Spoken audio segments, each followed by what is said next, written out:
நான் என்ன சொன்னேன்? சுவையில் துவர்ப்பு, புளிப்பு. உங்களுக்கு ஷார்ட்டேஜாக இருக்காது, இது எக்ஸஸாக இருக்கும். அப்போ அந்த ஐட்டத்தை பூரா குறைக்கணும். புளி சுத்தமாக ஆகாது, புளிப்பு சுவை ஆகாது. புளிப்பு சுவை ஆகாதுன்னா அதை புரிஞ்சுக்கிடணும். டைரக்ட் அண்ட் இன்டைரக்ட் ரெண்டு இருக்கு. நேரடியான புளிப்பு, மறைமுகமான புளிப்பு. நேரடியாகிற புளிப்பு டேமரிங் தான், புளிப்பு தான்.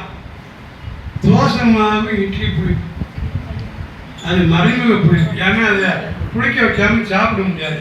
ஸோ இவர்கள் ஆட்டிக்கிட்டு இருக்கும்போது தோசை சுட்டி சாப்பிடணும். இந்த பிராமணியில் செய்வாங்க, நான் சொல்கிறது புதுசாக இருக்கும். அவங்கள கேட்டு பாருங்க, தட்டை எடுத்து உட்காந்துருப்பாங்க, அங்கே மாவாட்டிருப்பாங்க. ஏன்னா அவங்களுக்கு பிடிச்ச ஐட்டம் சாப்பிடக்கூடாது. அது அப்படி அந்த மாதிரி வந்துடுச்சுன்னா ஒரு 10 நாளைக்கு அப்படி சாப்பிட்டு பாருங்க, சரியாக போயிடும். தொடியை உரப்பாக வச்சுக்கோங்க, அவ்வளோதானே. அது தொட்டி சாப்பிடணும். ஏன்னா இதெல்லாம் சாப்பிட்டீங்கன்னா இது மருந்தாக வேலை செய்யணும்.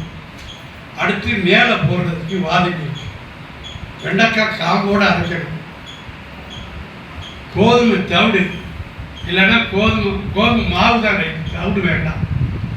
கோதுமை மாவு அதில் பேஸ்ட் பண்ணுங்க, ஏன்னா அது ஒட்டுறதுக்காக. அதை எடுத்து அந்த மூட்டில் பூரா நல்லா நைட்டில் தடவிட்டு படுத்துக்கணும். அது சக்குன்னு அந்த சுடுநீர் வாதி நீரெல்லாம் காலையில் உரிச்சு எடுத்துடும். இதான் வாதி நீர் சரியாக